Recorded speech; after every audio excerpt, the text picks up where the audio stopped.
Hello students, welcome to target SSC English Bengali. আজকে আমি এই ক্লাসে তোমাদের কমন এরর সম্পর্কে ক্লাস করাচ্ছি, যেটি WBCS এবং এসএসসি এক্সামের জন্য খুবই দরকার। তো ক্লাসটি তোমরা প্রথম থেকে ভালো মতো দেখো। ভিডিওটি দেখার পর ভালো লাগলে চ্যানেলটি সাবস্ক্রাইব করে নাও, তার সঙ্গে ভিডিওটি বন্ধুদের মধ্যে শেয়ার করে দাও এবং ভালো লাগলে লাইক অবশ্যই দেবে। So let's get started the class today. তো প্রথম কোশ্চেন দেখো দেওয়া হয়েছে, I hope you all have an enjoyable stay। এই বাক্যটির মধ্যে কোনখানে ভুল আছে সেটা হচ্ছে কমন এরর্স। আমাদের বুঝতে হবে, এই বাক্যটি পড়তে হবে অ্যাট ফার্স্ট। I hope আমি আশা করি, you all have তোমরা সকলে পাবে, a enjoyable stay তোমাদের স্টেটা কেমন হবে, এনজয়েবল হবে। কিন্তু এই বাক্যে ভুল কোথায় আছে? তো এখানে দেখো, এখানে ওয়ার্ডটি দেখো এনজয়েবল। এনজয়েবল এটি হচ্ছে অ্যাডজেক্টিভ, ঠিক আছে? তো এনজয়েবলের আগে দেখো এ আছে। কোনো ওয়ার্ড যদি ভায়েল সাউন্ড দিয়ে শুরু হয় তার আগে কি হয়? তার আগে অ্যান বসাতে হয়। এনজয়েবলের ইটা দেখো ভায়েল সাউন্ড দিয়ে শুরু হয়েছে। এই যে দেখো এদিকে ভালো মতো, এনজয়, এনজয়েবল, এই ওয়ার্ডটি ভালো মতো দেখো, এনজয়েবল। এনজয়েবল উচ্চারণ করলে এ আসছে। এটা কি? এটা হচ্ছে ভায়েল। তো আমাদের জানতে হবে যে কোনো ওয়ার্ড যদি ভায়েল সাউন্ড দিয়ে শুরু হয়, ঠিক আছে, এটা ভায়েল সাউন্ড দিয়ে শুরু হচ্ছে এনজয়েবল শব্দটি। তো কোনো শব্দ যদি ভায়েল সাউন্ড দিয়ে শুরু হয় তার আগে সবসময় অ্যান বসে। কি বসে? ভায়েল সাউন্ড দিয়ে শুরু হলে তার আগে অ্যান বসে। তো এখানে দেখো এই বাক্যটিতে এনজয়েবল শব্দটি ভায়েল সাউন্ড দিয়ে শুরু হয়েছে, তাই এর আগে এ বসালে ভুল হবে। তো এখানে কি হওয়া উচিত? এখানে অ্যান হওয়া উচিত। তো এখানে রাইট অ্যান্সার কি হবে? রাইট অ্যান্সার হবে I hope you all have an enjoyable stay. এটা হচ্ছে right answer. Okay, vowel sound দিয়ে শুরু হলে তার আগে অ্যান হয়, এবং ভায়েল সাউন্ড দিয়ে কোনো শব্দ না শুরু হলে, একটি বোঝালে কি হয়? তার আগে এ হয়। ঠিক আছে? তারপরে 2 number, he is doing a MSc. এখানে দেখো বলেছে এমএসসি। এমএসসি একটা ডিগ্রি, ঠিক আছে, মাস্টার অফ সায়েন্স, এমএসসি। তো এখানে দেখো এমএসসির আগে এ দেওয়া আছে। তুমি এখানে দেখো ভালো মতো, এমএসসি, এটার উচ্চারণ হচ্ছে এরকম, এমএসসি। এম উচ্চারণ করলে এ উচ্চারণ হচ্ছে। এ উচ্চারণ মানে কি? এ হচ্ছে ভায়েল, ভায়েল সাউন্ড। তাহলে ভায়েল সাউন্ড দিয়ে শুরু হলে তার আগে কি বসে? ভায়েল সাউন্ড দিয়ে শুরু হলে তার আগে অ্যান বসে। তাহলে এমএসসির আগে কি বসা উচিত? এমএসসির আগে অ্যান বসা উচিত। তাহলে এখানে এটা আছে যে এটা ভুল দেওয়া আছে। এটা কি হওয়া উচিত? এখানে অ্যান হওয়া উচিত, অ্যান এমএসসি। নেক্সট চলে যাচ্ছি, number 3, the child has been a deaf since birth. শিশুটি ছোটবেলায় থেকেই কি ছিল? কানে শুনতে পেত না। ডিপ মানে কানে যে শুনতে পায় না তাকে বলে ডিফ। তো এখানে ভালো মতো লক্ষ্য করো, বাক্যটিতে ডিপ দেওয়া আছে। ডিপ শব্দটি হচ্ছে এখানে অ্যাডজেক্টিভ। ওকে, তো আমাদের মনে রাখতে হবে, এখানে দেখো এখানে কি বলেছে? ডিপ। ডিপ শব্দটি কি? অ্যাডজেক্টিভ। তো আমাদের মনে রাখতে হবে যে অ্যাডজেক্টিভের আগে কোনো দিন আর্টিকেল বসে না, এ অ্যান বসে না। আর্টিকেল এ বা অ্যান বসে না যদি অ্যাডজেক্টিভের পরে একটা নাউন না থাকে। এখানে যদি ডিপের পর যদি বয় থাকতো, এটা নাউন। অ্যাডজেক্টিভের পরে যদি নাউন থাকে তাহলে তার আগে এ বা অ্যান বসানো যায়। কিন্তু অ্যাডজেক্টিভের পরে যদি নাউন না থাকে তাহলে অ্যাডজেক্টিভের আগে এ বা অ্যান বসানো যায় না। তাহলে এখানে যদি নাউন বয় থাকে তাহলে এ বসানো যাবে, কিন্তু এখানে যদি বয় না থাকে তাহলে অ্যাডজেক্টিভের আগে কি বসবে না? এ বসবে না। তো এখানে দেখো দেওয়া আছে বাক্যটিতে এ দেওয়া আছে, এর পর অ্যাডজেক্টিভ আছে, কিন্তু এখানে কি নেই, নাউন নেই।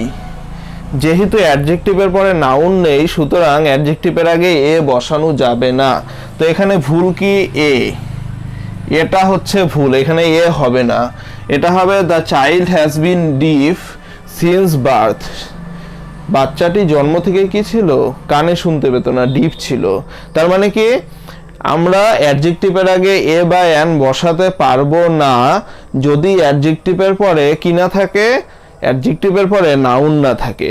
অ্যাডজেক্টিভের পরে যদি নাউন থাকে তাহলে আমরা অ্যাডজেক্টিভের আগে এ বা এন বসাতে পারবো। Next 4, I was about leaving when the telephone rang. আমি লিভ মানে কি, ত্যাগ করা, আমি ত্যাগ করতে যাচ্ছিলাম তখন টেলিফোনটা বেজেছিল। when মানে তখন, আমি যখন চলে যাচ্ছিলাম তখন ফোনটা বেজেছিল। তো এখানে ভালো মতো দেখো অ্যাবাউট আছে, এটা ভালো মতো মনে রাখা দরকার। অ্যাবাউটের পর কোনোদিন লিভিং হয় না। অ্যাবাউটের পর ভার্ব ওয়ানের সঙ্গে, লিভটা কি ভার্ব ওয়ান, অ্যাবাউটের পর ভার্ব ওয়ানের সঙ্গে আইএনজি হয় না, এখানে লিভিংটা ভুল আছে। তো এটা কি হওয়া উচিত তোমাদের মনে রাখতে হবে, about plus to plus verb one. Okay, এটা হচ্ছে নিয়ম। অ্যাবাউটের পর টু বসবে, তারপর ভার্ব ওয়ান বসবে। তো এখানে অ্যান্সারটা কি হওয়া উচিত ছিল, আই ওয়াজ অ্যাবাউট, এখানে লিভটা কি হয়ে যাবে, এখানে লিভটা হয়ে যাবে টু লিভ। তাহলে অ্যান্সার এখানে কি হওয়া উচিত ছিল, অ্যাবাউট টু লিভ। ঠিক আছে, টু এটা ভার্ব ওয়ান। তো ভালো মতো দেখো, তাহলে অ্যাবাউটের পর কি হয়, অ্যাবাউট টু লিভ, তাহলে এটা লিভিং লিখলে ভুল। I was about to leave when the telephone rang, এটা right answer, about to leave. Next 5 number, I want to improve my ability of English. আমি ইংরেজিতে আমার সক্ষমতাটাকে কি করতে চাই, ইমপ্রুভ মানে উন্নতি করতে চাই। তো এখানে ভুল কোথায় আছে, কমন এরর্সটা কোথায় বাক্যে, এখানে দেখো অ্যাবিলিটি অফ আছে, অফ থাকলে ভুল, এখানে অফটা হচ্ছে ভুল, অ্যাবিলিটি অফ কখনো হয় না, মনে রাখবে এটা ভালো মতো।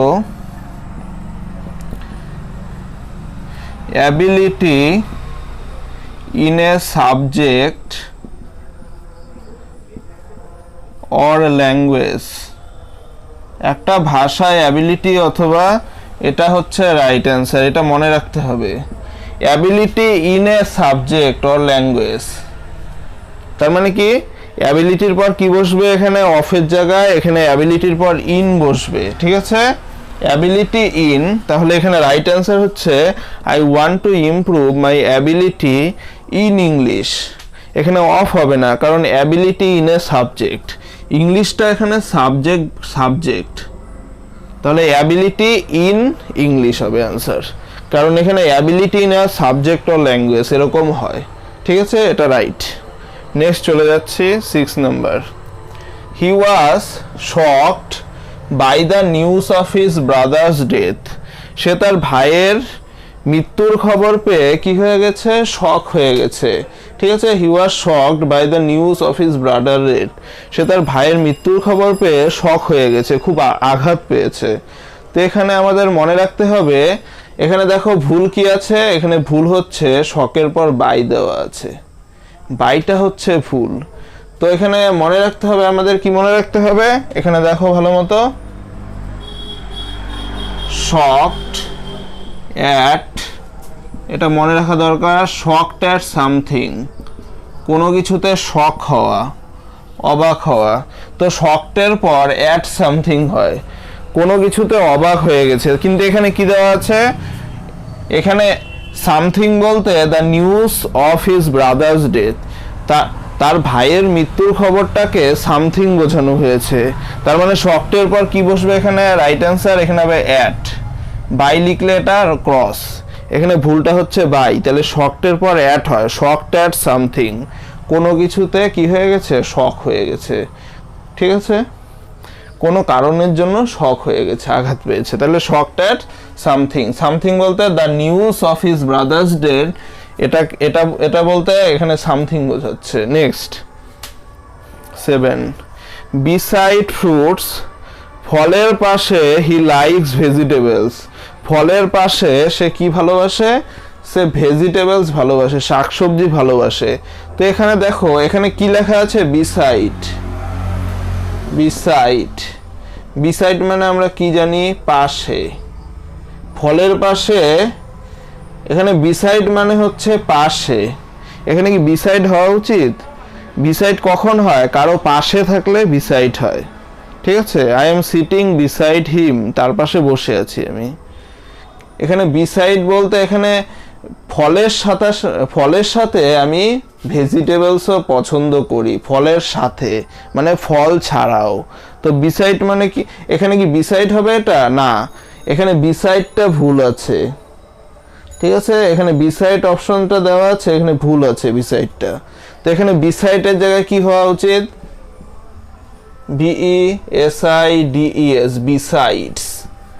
এখানে দেখো বিসাইড মানে পাশে, কিন্তু বিসাইডের পর যদি এস যুক্ত করি, বিসাইড মানে ছাড়াও। বিসাইড মানে ছাড়াও। তাহলে এখানে কি হওয়া উচিত? এখানে বিসাইড লিখলে ভুল হবে, কিন্তু এখানে বিসাইডের পর যদি এস যুক্ত করি, বিসাইডস, তাহলে এটা এখন রাইট হয়ে গেল। বিসাইডস ফ্রুট মানে ফলের পাশাপাশি হি লাইকস ভেজিটেবল, সে শাকসবজি ভালোবাসে। তার মানে কি? সে শুধুমাত্র ফল ভালোবাসে না, সে শাকসবজিও ভালোবাসে। তো এখানে বিসাইড আছে, এটা ভুল। বিসাইডের পর যদি এস দেওয়া থাকতো তাহলে সেটা কারেক্ট হতো, কারণ বিসাইড মানে আরও কিছু। তার মানে ফলের পাশাপাশি কি ভালোবাসে? ভেজিটেবলসও ভালোবাসে। নেক্সট চলে যাচ্ছি। Heavy rain prevented us to go to cinema. প্রচণ্ড পরিমাণে বৃষ্টি আমাদের বাধা দিয়েছিল, প্রিভেন্টেড মানে বাধা দিয়েছিল, টু গো টু সিনেমা, সিনেমায় যেতে। তো এখানে দেখো ভার্বটি আছে প্রিভেন্টেড।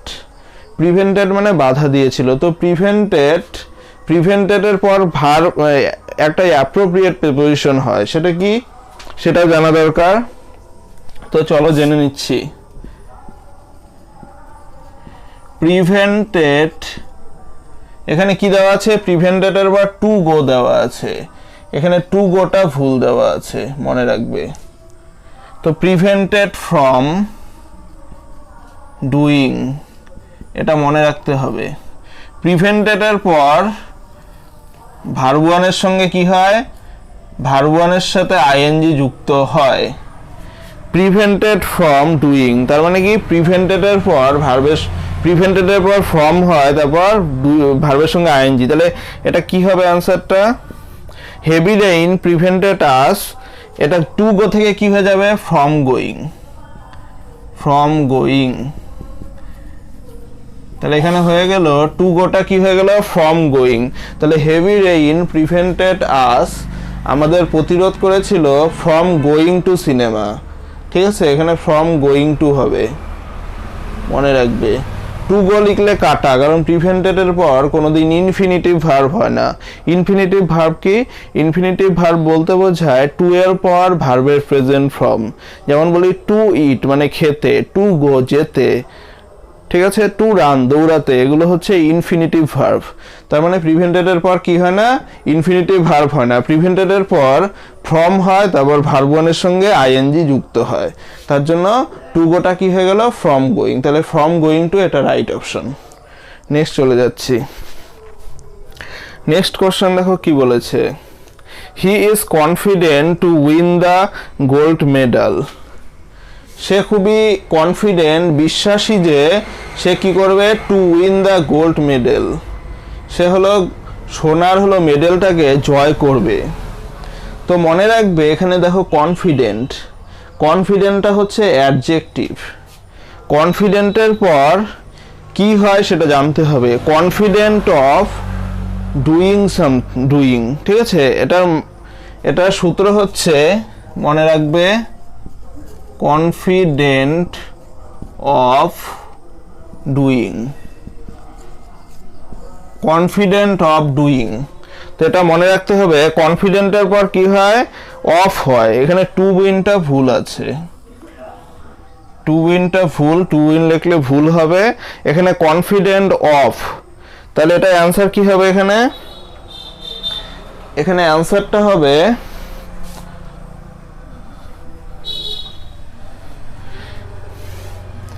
রাইট অ্যান্সার হবে কনফিডেন্ট অফ, এখানে ভার্ব কি আছে? উইন, উইন থেকে কি হয়ে যাবে? Winning.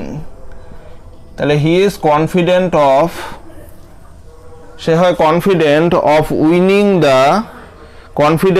Winning the gold medal. তাহলে সে কনফিডেন্ট যে সে কি করবে? গোল্ড মেডেলটাকে জয় করবে। তাহলে হচ্ছে confident of winning answer. To win লিখলে কাটা। তারপরে চলে যাচ্ছি 10 number. I go to the temple as often I find time. আমি টেম্পলে যাই as often প্রায়ই I find time, তার মানে প্রায়ই আমি মন্দিরে যাই যখন আমি সময় পাই। তো এখানে কমন এরর্স কি? তো এখানে ভালো মতো লক্ষ্য করো। I go to the temple, এখানে দাটা হচ্ছে কমন এরর্স। টেম্পল বলতে এখানে নির্দিষ্ট কোনো টেম্পল বোঝাচ্ছে না, সাধারণভাবে একটা টেম্পলকে বোঝাচ্ছে। তো সাধারণভাবে যদি টেম্পল, স্কুল, ইউনিভার্সিটি, হসপিটাল এগুলো বোঝায় তার আগে দা হয় না। নির্দিষ্টভাবে যদি কোনো টেম্পলের নাম দেওয়া থাকতো তাহলে এখানে আমরা দা ব্যবহার করতে পারতাম, কিন্তু এখানে কি দেওয়া আছে? খালি টেম্পল দেওয়া আছে। তার মানে আমাদের এখানে মনে রাখা দরকার, কি মনে রাখা দরকার? আমাদের এখানে কিছু জিনিস মনে রাখা দরকার। তো চলো দেখে নেই কি মনে রাখা দরকার। হসপিটাল, স্কুল, ঠিক আছে, হসপিটাল, স্কুল, তারপর হচ্ছে চার্চ, এগুলা কি সব সাধারণ একটা জায়গা, ঠিক আছে। টেম্পল, এগুলো কি সব একটা সাধারণ জায়গা। হসপিটাল, স্কুল, চার্চ, টেম্পল এগুলো সব সাধারণ জায়গার নাম বোঝাচ্ছে। তো সাধারণ জায়গার নাম বোঝালে তার আগে কি হয় না? দা হয় না। নির্দিষ্টভাবে বোঝালে তার আগে দা ব্যবহার করতে হয়। এখানে টেম্পল বলতে কোনো নির্দিষ্ট টেম্পল বলেনি। যদি বলা থাকতো শিবা টেম্পল, ঠিক আছে, তাহলে দা শিবা টেম্পল হতো। কিন্তু এখানে টেম্পল বলতে সাধারণ একটা জায়গার কথা বুঝিয়েছে, যেমন হসপিটাল, স্কুল, ইউনিভার্সিটি, ঠিক আছে।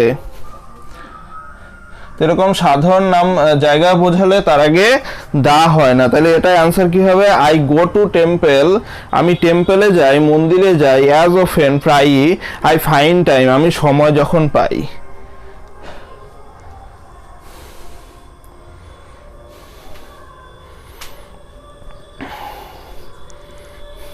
ঠিক আছে। সো স্টুডেন্টস, আজকে আমি তোমাদের কিছু কারেকশন করালাম এবং কারেকশনগুলি কিভাবে ঠিক করতে হবে সেটাও শেখালাম। তো ভিডিওটি দেখার পর ভালো লাগলে চ্যানেলটিকে সাবস্ক্রাইব করে নাও and stay connected with target SSC English. ধন্যবাদ।